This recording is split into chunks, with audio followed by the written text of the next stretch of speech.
I was basically done. I'm just saying Hmm. that, if the Bible contains prophecies that are given in riddle form, I don't see why the individual believer should be embarrassed at all to just admit that they don't have the answer to the riddle. It is something that I find extraordinary. It's something that I think is one of the freedoms that one has when you're an atheist.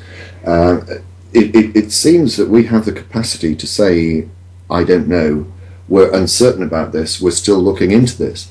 But when you're of a religious ilk, um, I mean, how many times have you heard from the pulpit, we're not too sure, we're waiting for evidence on this one? We're still making our minds up, we're uncertain. No, they preach. They preach as certainty that about which they have absolutely no evidence, and they expect people to quietly sit there and respect their bullshit. Sorry. Cody, you're with us. Welcome to the show. You can unmute your microphone Evening, now. gentlemen. Thank you There for you the go. invite back. Thank you. How can we help you? What have you got to Is that a bring little to bit the too table? loud? If I could switch it down here. Pretty much, I wanted to ask if people really understand that or do they contemplate, does evolution, since it's a theory, does it really undermine the idea of original sin? Right. Before we go any further, what do you mean by it's a theory? A theory in science is where it's an explanation of phenomena that's well supported by empirical data. Okay, we're on the same hymn sheet there then. So, sorry, you went on to say, what about evolution and how it undermines what? Original sin? Well, since evolution pretty much undermines creationism, in that context, or well, understanding, does it undermine original sin? Evolution doesn't undermine creationism. You could have a creator who set everything into being with an evolutionary process behind it. So I don't think it's right to say that evolution undermines a creator or some form of creative entity. I'm not saying that that necessarily would be a god. I'm not even suggesting that that is the case. But I don't think it's right to suggest that evolution undermines a creator. Of course, you have to question the idea that a god would create the universe, wait 3.79 billion years for our species to evolve, and then another 100 to 200,000 years for us to finally learn about him, and yeah. Yeah, that's something slightly different, Gerard. That's you're suggesting there that the creator. Thanks for clearing that up, gentlemen. Sorry about the long pauses because I'm rerouting this from Skype to the Magic Sandwich Show and trying to record this because it's actually all being recorded at the moment, and fortunately now because I'm able to do it. Hopefully, it will be a very short process before this is now up on YouTube. But I'm sorry, Gerard. No, the idea that there is a creative cause doesn't mean that I was referring to the biblical God. And I'd say that's what I was referring to about the concept of evolution doesn't disprove the idea of a creator. Okay. All that evolution explains is the diversity of species after you've gone through the process of abiogenesis. Yeah, but to go back to the point where we were talking about taking things out of context, when he was saying, does it disprove creationism, in the context that he asked the question about original sin, I think he was referring to the creationism of Genesis. Does evolution disprove that? To be honest, I don't understand why Christianity thinks it needs original sin anyway, because absolutely everything that you could possibly do that's perfectly natural is a sin. So everyone's going to be a sinner and deserve to die and burn in hell forever anyway. So why do you need to be born sinning? I was just wondering what your guys' take was on that. I am an agnostic atheist, so I'm not trying to purport the existence of a specific God, much less an ambiguous one. I think importantly, it just shows that what is in the Bible is a load of rubbish. I think that's the most important thing. If if it's supposed to be metaphoric for something, well, you know, I really struggle to see what it's metaphoric for. I'd have preferred it if God had just laid it out straight and just said exactly what it was he was trying to say, rather than using a metaphor that I just don't understand. Yeah, I understand where you're coming from. Kind of just want to ask like a general question. Does it kind of worry you guys when political figures pretty much actively commit science denialism? Very much so. Extremely. Sorry, are we back? Sorry, I just had to pop to the bathroom.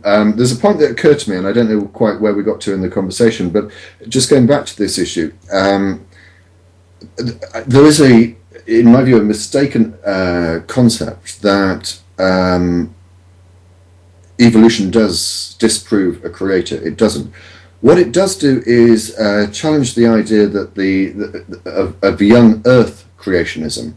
And what I find interesting is that those that advocate young Earth creationism only challenge those areas of science that cause them a problem. That is to say, that whilst they embrace the products of the self-same scientific method that proves evolution and proves through geology and all sorts of things, the age of the Earth, they accept the products of medical healthcare, of internet access, of mobile phones, of sat-navs and cars and all of this. They accept all of this shit.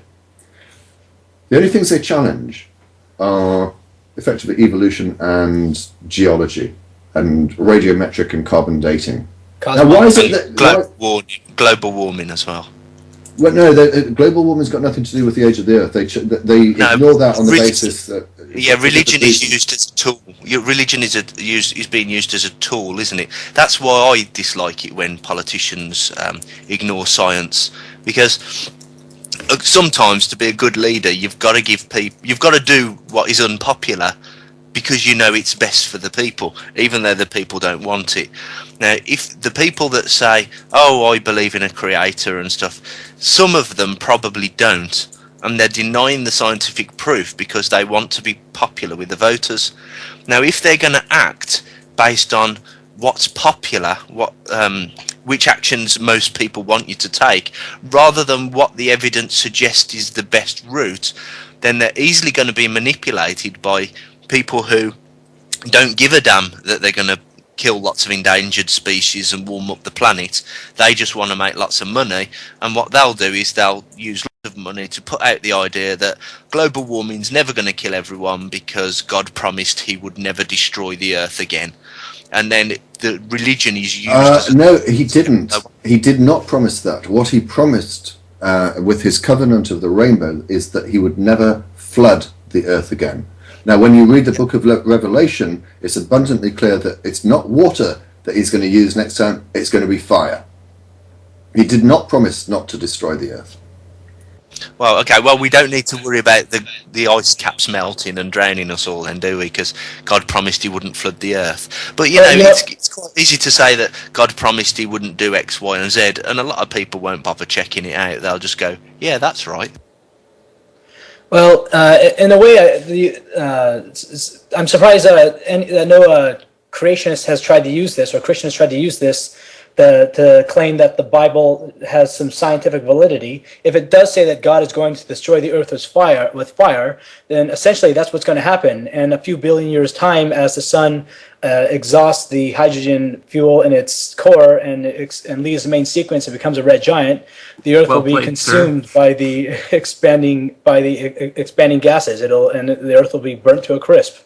This is when we had the show in relation to Harold Camping and the end of the world and the rapture. This is the end of world prediction that I gave, and I'm pretty certain that I'm right because I've got evidence to justify it that isn't based on some lunatic interpretation of a 2,000-year-old book. Yes, you're absolutely right. That is an end of world prediction which will be accurate. I noticed the time; it's now 10 o'clock.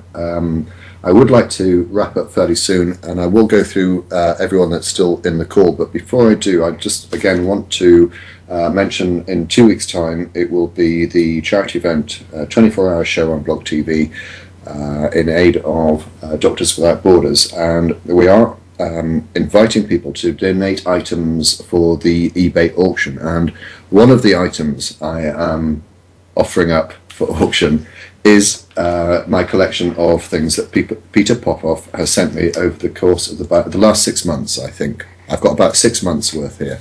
And it's quite a collection, and they are guaranteed to relieve debt. In fact, one of the items is actually this is a Peter Popoff poster.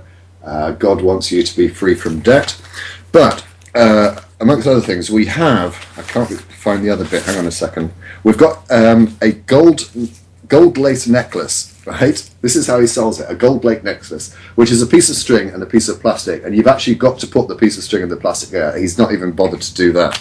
We've got foam cutout numbers. I can't remember exactly what you're supposed to do that with those. We've got 3 magical magnetic bracelets, otherwise known as strips of tinfoil.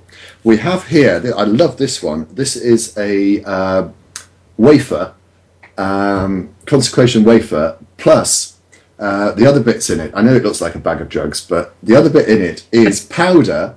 I kid you not, this is Jesus's blood powder.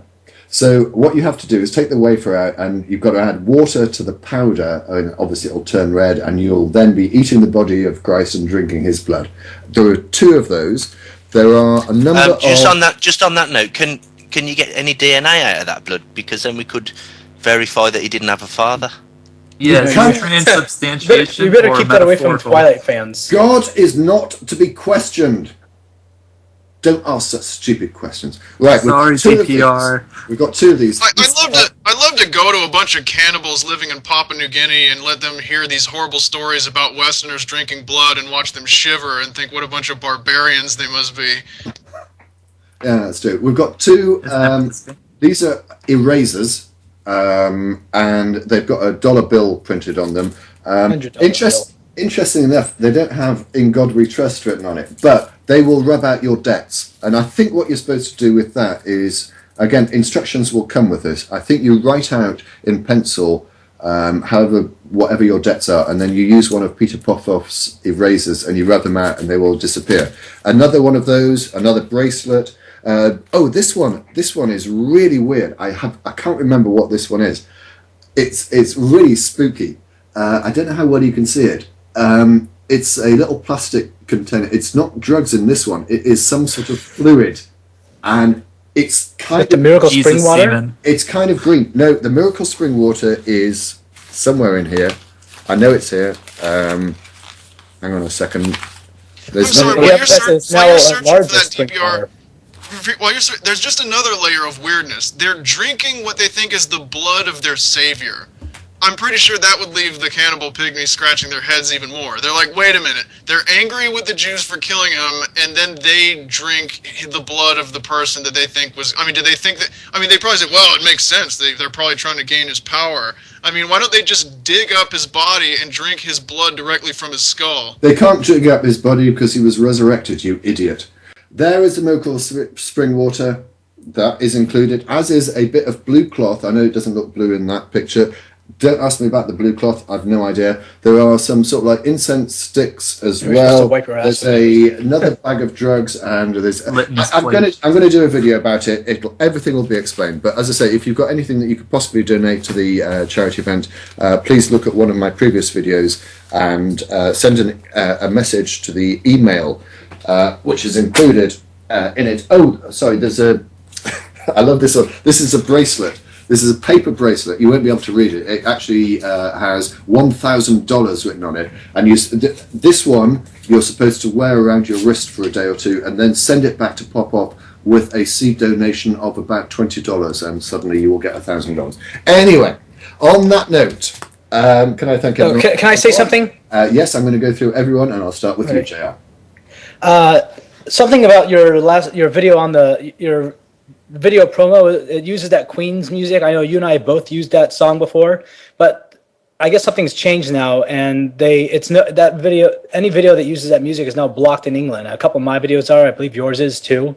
I've had that sorted out. That shouldn't be the case for too much longer. Okay. Because I just reposted that part of the video as with my most recent video without that music in it. Okay, well, thank you for that. I'm sorry, I'm going to be brutal because it is now right. 5 minutes when we close. Thank you, JR, for appearing. Let's go to Oliver. You've been very quiet. To Jack, I've also been ridiculed several times. My beliefs are also ridiculed, and I would never act in such a pathetic way as to censor the people ridiculing me with stuff like, oh, your beliefs are absurd, you believe that this came from nothing, and that life just sprang into existence and then monkeys gave birth to humans, because I can refute that and show that these are straw men or misrepresentations. So are you annoyed that people are being disrespectful for you, or are you actually annoyed that your views are ridiculous and you cannot defend them against this ridicule? Well, before you go, Oliver, I think let's keep the show running for a little bit longer, because I think that's a very interesting point, and I have reached my own conclusions. I have no evidence that they are necessarily correct, but I think that it is a reasonable inference to draw. I suspect that when in all the conversations I previously had with Jack, and when I have seen him have discussions with other people, there comes a point where he simply cannot answer the question, and you can see, not only in the tone of his voice, but also in his body language, he becomes deeply frustrated, and he becomes very, very petulant. And as I say, there's no better expression for it. He starts throwing his toys out of the pram because he becomes very childlike and petulant. And I think that deep down he knows that he can't answer it. And what I'm wondering is whether, when he's going through that process, he is also thinking, not only can I not answer this, I can't actually justify it to myself. I don't know the answer to that. But I suspect that is why he becomes so hostile, because you're challenging something that is so precious to him, but which is so delusional. Does anyone want to comment on that? No, I mean, I think we're focusing a bit too much on Jack specifically, because, you know, these things certainly aren't unique to him.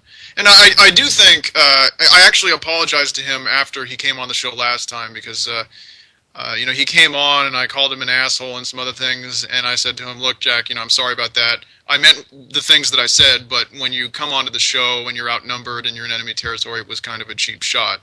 So, I mean, you know, these things are in many ways typical, and in many ways he is really representative of many average Christians. But, you know, like I said, I mean, I don't know about you guys, I don't act this way around rank and file Christians in the real world unless they bring it up with me. And then I feel really bad because, you know, most average people just aren't privy to the debate circuit on this, so they're so hopelessly outmatched, you know. When you debate this stuff on a regular basis, like we said before, you know, we know exactly what arguments they're going to make, if any, and we're prepared, and we know the verses and so forth and so on. So, you know, people in the real world are just hopelessly outmaneuvered. But, you know, if you're gonna come and step into the arena as a gladiator representing your point of view, you know, we're gonna stab you. Not because we dislike you. As a matter of fact, when I said to him, I view YouTube discourse a little bit like this old cartoon, this Warner Brothers cartoon with Sam the Sheepdog and Ralph the Wolf. I don't know if they have that in the UK, so I don't know if DPR or Ash will be familiar, but it's you know, Sam the Sheepdog and Ralph the Wolf, they get up in the morning and they go to work, they clock in, and then because it's the dog's duty to guard the sheep and the wolf is trying to eat the sheep, they spend all day trying to kill each other with these kind of, Looney Tunes effects. It's a little bit like very, very similar dynamic to the Roadrunner versus Coyote. Okay, and the wolf is just practically in a full body cast by midday, and then they stop and they have lunch together, and then at the end of the day they say, okay, well, evening Sam, evening Ralph, and then they're completely civil when they're not trying to kill each other when they're actually on the clock, and that's kind of how I figure it. I mean, if I could talk to Jack or other Christian YouTube users about something else, I could both be much kinder myself, and then of course I could get a better more accurate gauge of their character when they're not in this highly sensitive combative mode defending their faith. Yeah, I totally agree with you, and I just want to comment about your sort of slight criticism of me that I was concentrating too much on Jack. The reason I did so is because obviously it's topical. That is to say, he's posted his videos in the last couple of days. I also think it's just so hypocritical of him to claim that he wants this constructive discourse. I've gone to his blog shows. I've had many conversations with him. He's been on this show and so on. And I'm sorry, if someone like him has the audacity to publicly claim that I am dishonest, I'm not apologising for picking on him. Jack is I think underneath it all, a decent bloke. I think he's probably going through some sort of turmoil of having to grapple with the absolute nonsense that he believes in. Only yesterday, I was in a blog show in which his appearance on Dev Scholl's charity event was being discussed, and I had absolutely no qualms and no hesitation in posting a comment saying that I thought he was absolutely brilliant on that show. And again, I do hope people do distinguish between respect for Jack and respect for Jack's views. I have no problem with Jack, but his views, sorry, don't ask me to respect those. There was one other thing that I did want to mention before we close, and that is that a new show has started on Blog TV, which is going to be alternate Sundays. We do ours every 2 weeks, but there is a new show called Lincoln's Beard, which is organised by D. Landon Cole, Proportional Response, and Federalist Films. Federalist Films, thank you. And I know there's a fourth one, and I always forget the fourth person's name, but it's done in a similar Skeptical Heretic. Thank you very much indeed. It's done in a similar format. It's on at the same time, alternate Sundays. They take calls. They tend to deal more with political issues, economic issues, and current affairs. So if that sort of floats your boat, I would strongly recommend going along and watching that. Now, I did say we'd go through everyone. Have we dealt with... I think we've dealt with Oliver. Should we boot Oliver now? Yeah, let's get rid of Oliver. He'll be Cody. back in a matter of minutes. Oh, I know he will. I'd Cody. just like to say thank you guys for letting me come on, talk to you guys about some idea, and that I really want to say that I appreciate what you guys do, is because you guys really do take ideas, pull no punches, and talk about them critically. And I think people on this world, we really need to move away from these taboo ideas and really come out and talk about them, because some of these ideas that we don't want to discuss, like the idea of God, religion, morality, ethics, etc., we really need to show that sometimes they have a lot of fundamental problems when thinking about. And lastly, we got to defeat the pigs. Thanks, guys, for having me, and you guys have a very good one. Who would like to say anything before we end the show? I'd just like to say that you can't ridicule and mock something that has a sound basis without making a fool of yourself. So let people mock away and then point out why they are fools. Unless, of course, your belief has no sound basis, in which case you might want to censor people. Almighty. Okay, I don't know if you have watched those Michael Payton vids, but I was just absolutely furious with him. He made this one saying that he had this mountain of scientific evidence in favor of ridicule not working, and then he posted some articles from Mother Jones, the Washington Post, and then someone, some someone with a degree in neurology talking about the works of Descartes, and I thought they were just absolutely appalling. I mean, I think that for different people, different approaches will work, and in different proportion. I think to each his own. But I have a huge grievance against Michael in the short term for saying that he has an open and shut case, saying that he has the evidence that his approach is definitely correct and ours incorrect, and then he cited papers that did not maintain their controls and in fact pointed in the opposite direction. I read this 50-page paper from which these articles supposedly drew their research, and they did not maintain the controls, and in fact it said that amongst two different groups that were polled about, what they did was they would poll the knowledge of the groups about certain facts about healthcare in the United States, and then afterwards they would inform the person what the reality was, and then they would see how many people would adjust their point of view to the new information that they were given.